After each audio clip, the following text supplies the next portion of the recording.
Dan semua tenaga honorer kami sudah sepakati ketika dia sudah menjadi tenaga honorer selama 5 tahun berturut-turut, maka yang bersangkutan wajib diangkat menjadi P3K tanpa tes.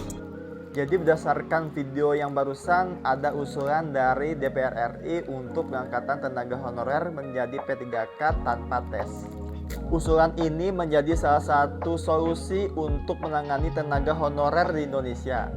Seperti yang kita tahu, pada Undang-Undang ASN yang baru terdapat pasal yang melarang instansi pemerintah untuk mengangkat tenaga honorer. Adapun syarat pengangkatan tenaga honorer menjadi P3K sebagai berikut.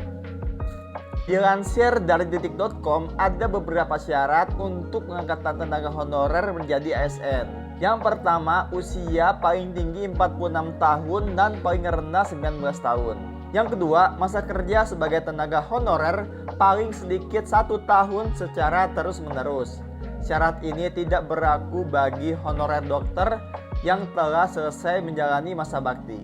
Yang ketiga, khusus honorer dokter yang telah selesai atau sedang menjalankan tugas, berusia paling tinggi 46 tahun dan bersedia bekerja pada fasilitas pelayanan kesehatan di daerah terpencil, tertinggal, perbatasan atau tempat yang tidak diminati minimal 5 tahun.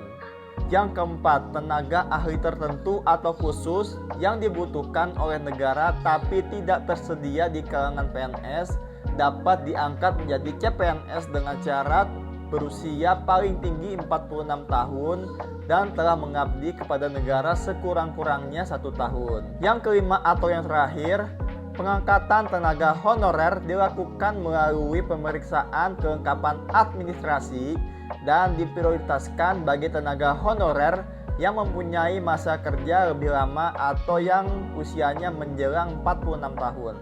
Jadi gimana nih pendapat teman-teman? Setuju atau enggak? Coba tulis di kolom komentar ya.